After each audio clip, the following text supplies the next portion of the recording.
Good evening. What you're about to witness is an unrehearsed, uncensored interview. My name is Mike Wallace. The cigarette is Philip Morris.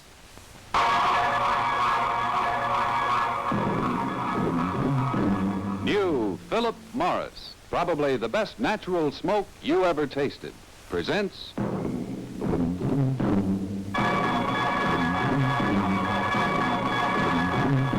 the Mike Wallace Interview. Tonight we go after the story of the middleweight champion of the world, Carmen Basilio, who won his crown only last month in a savage fight with Sugar Ray Robinson.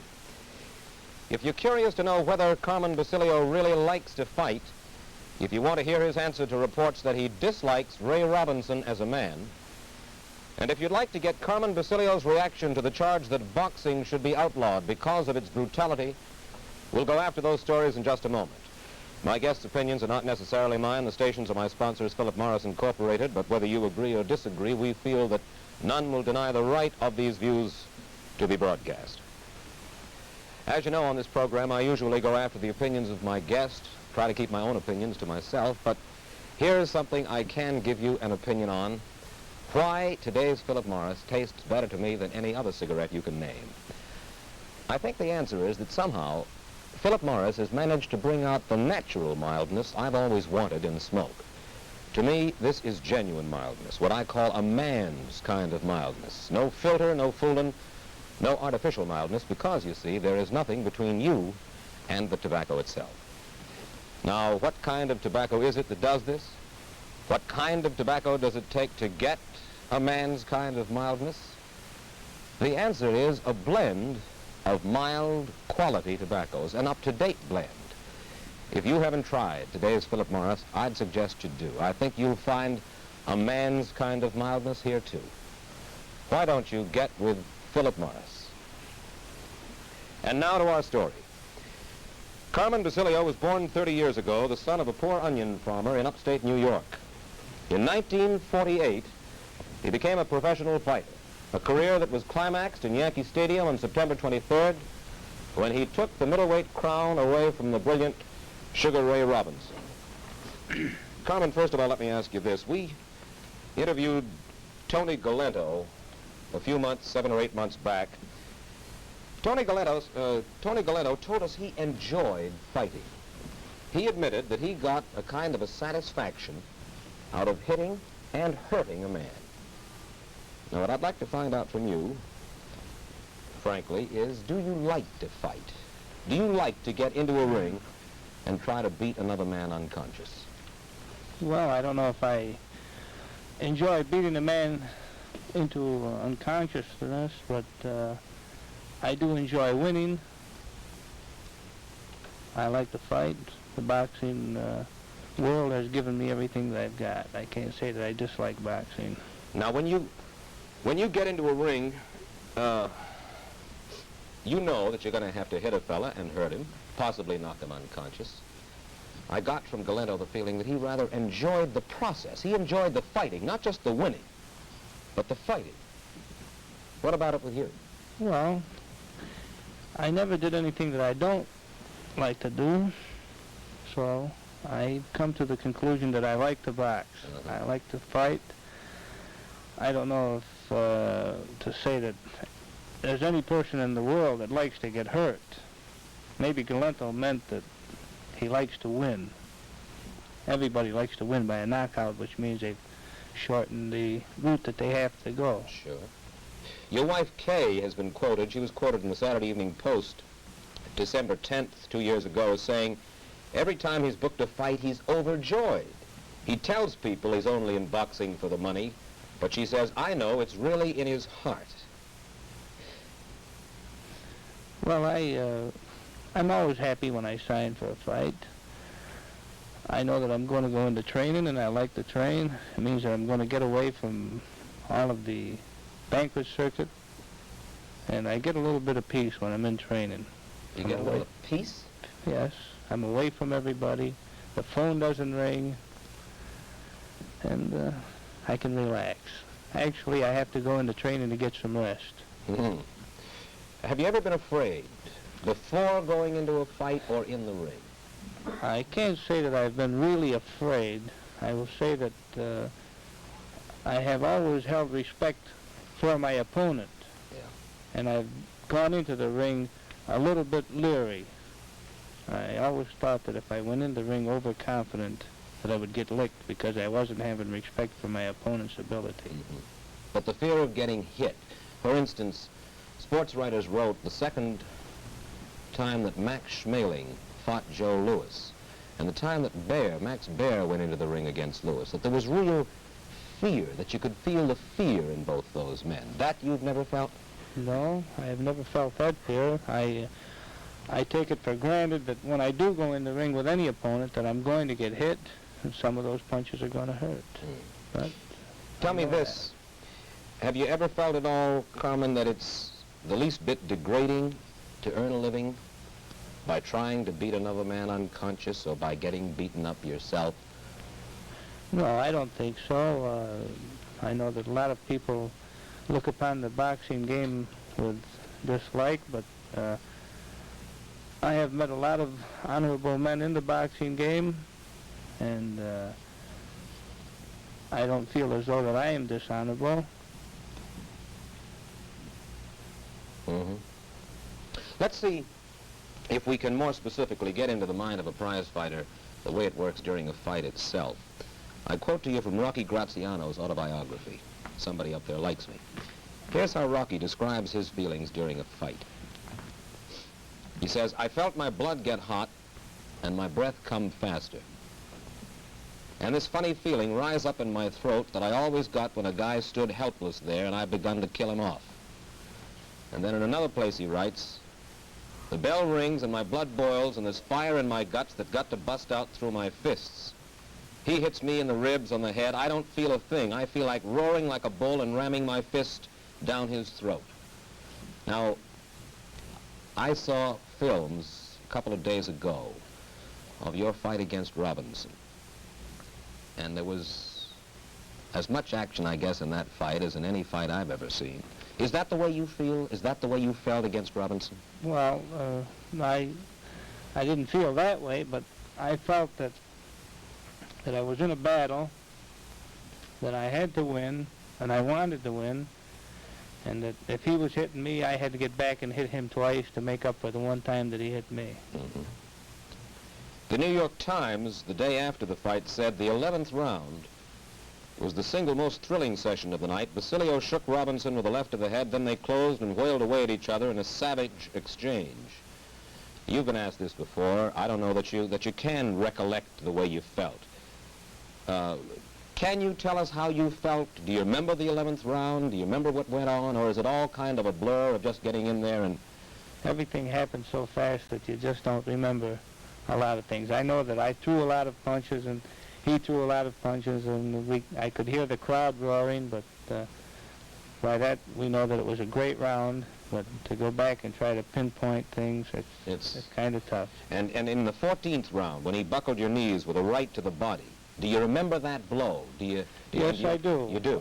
He hit me and he buckled me, but more than buckling me, it looked like I was being buckled more than I actually was, because I went down and I doubled up and started bobbing and weaving to avoid any more of his punches.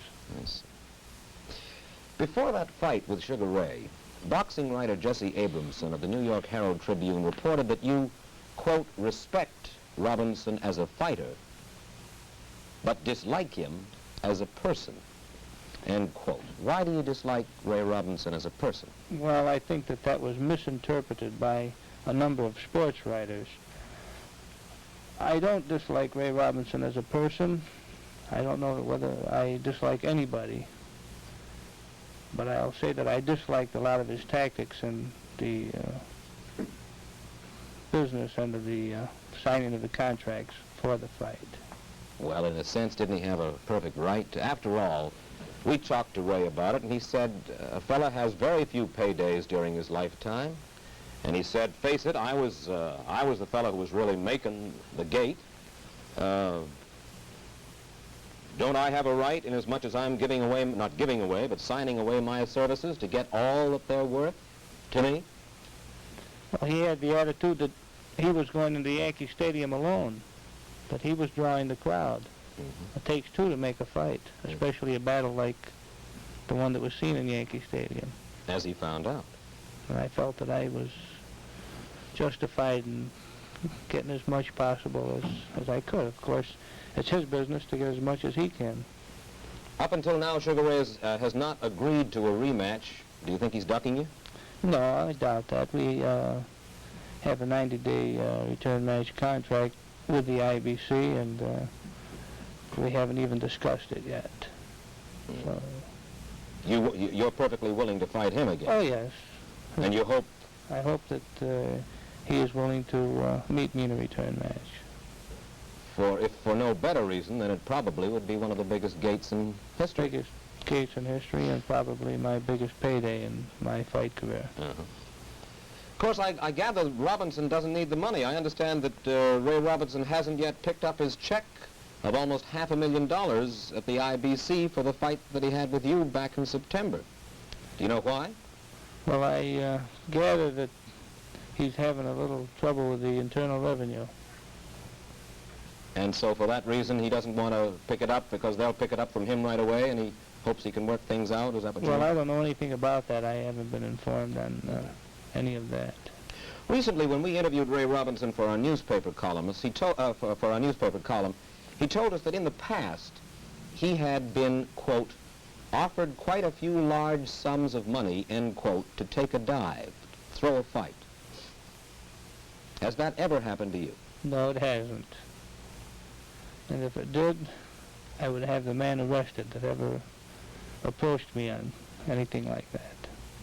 To your knowledge, does it happen frequently to fighters? I have only read about it, such as this case with Ray Robinson. And I saw the movie or read about the trouble that Rocky Graziano had a few years ago. But that's the only thing that I know about it. That's a fact. You don't, in your talk with other fighters and managers and so forth? Never heard of it.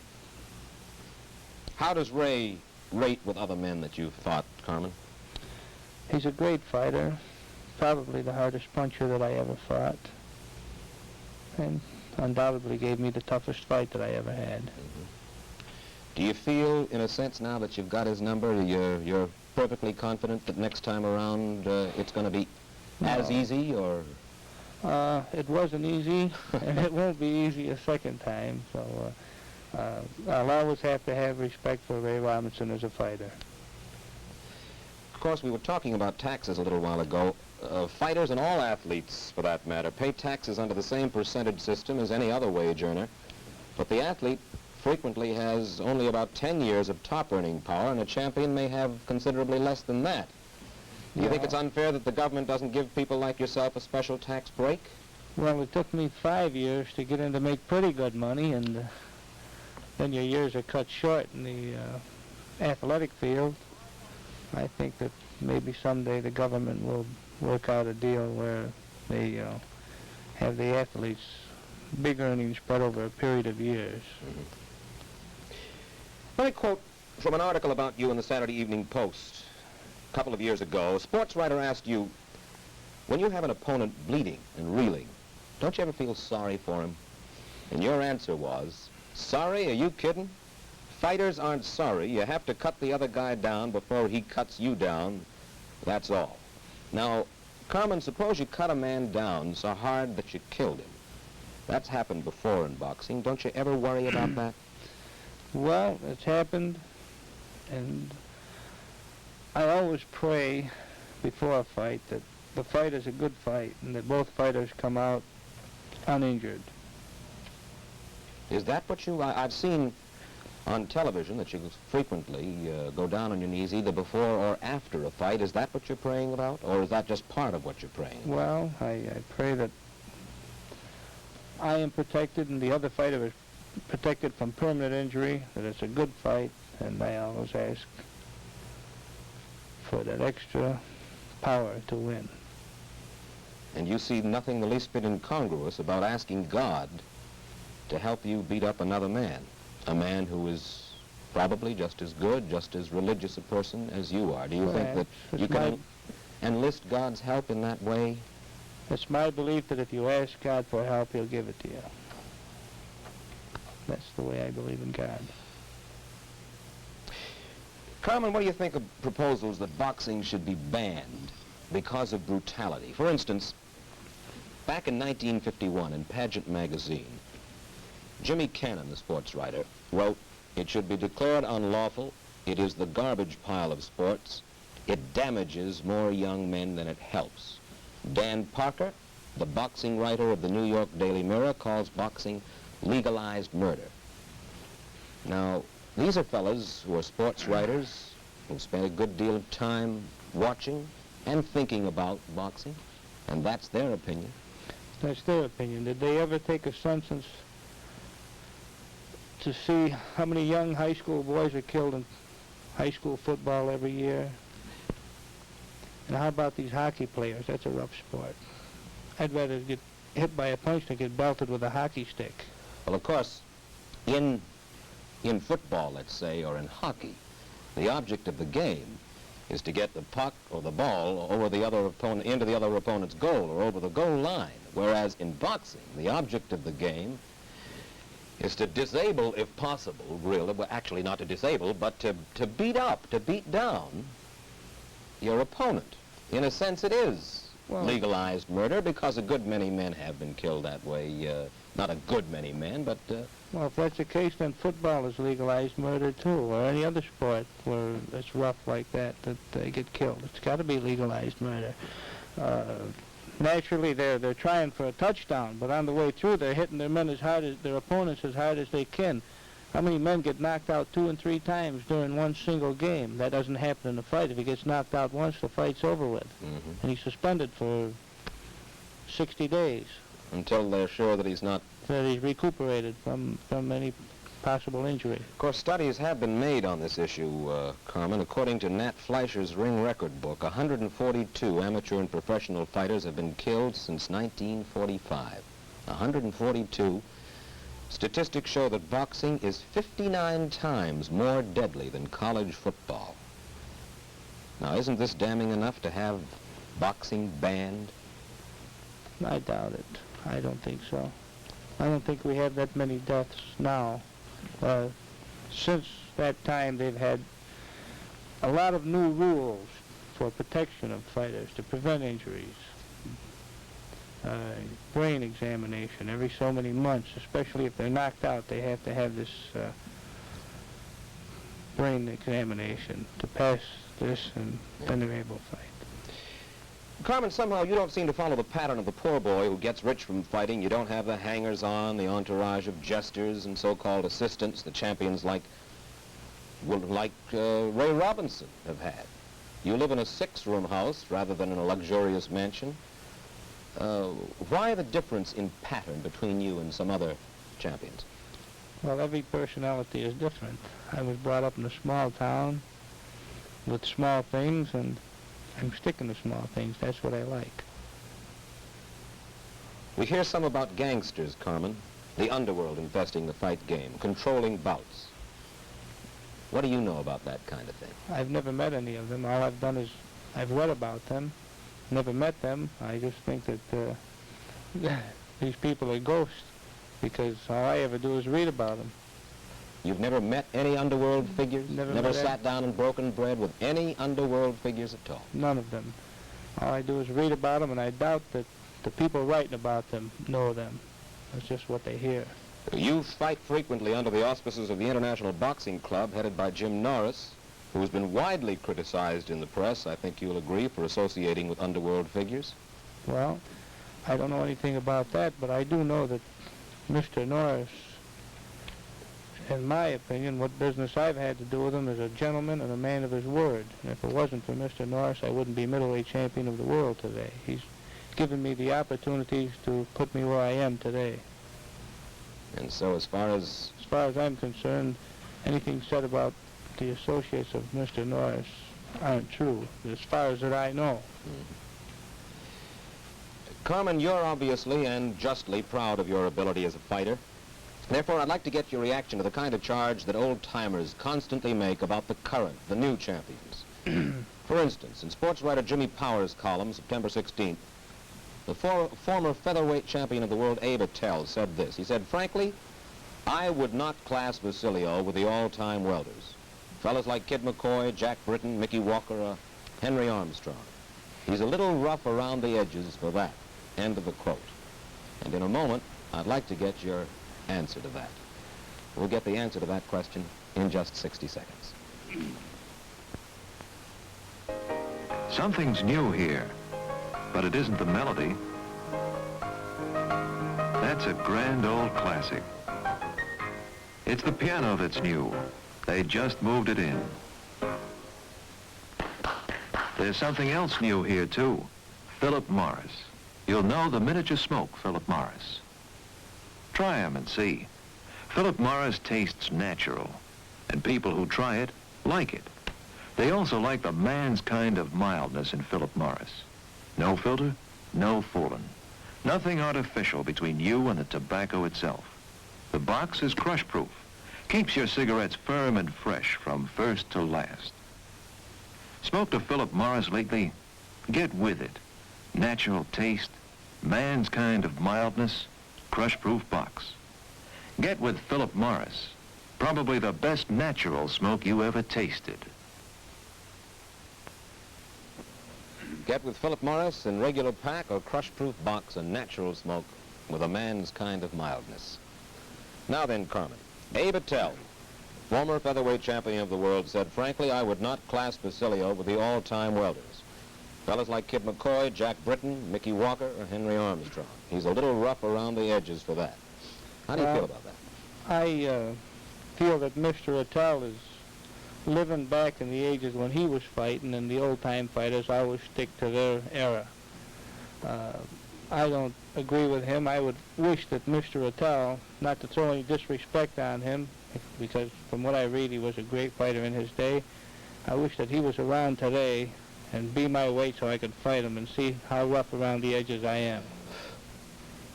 What makes a fighter, Carmen? What do you got to have in your heart in order to be a fighter? Well, you've got to have determination, the will to win. Well, of course. But doesn't it take more than just... It takes more than that. The determination isn't only in the ring. The determination is in training, how hard a man trains to get himself in the best condition possible. And if a man really works hard in training, he means that he's really determined to win. Of course, Abe Attell isn't the only one who doesn't think that you rate with the old-timers. Barney Ross once wrote. This was in Parade magazine, November 4th, 1956. He said, Jimmy McLarnin, the welterweight champ of 20 years ago, could knock you out in 4 rounds.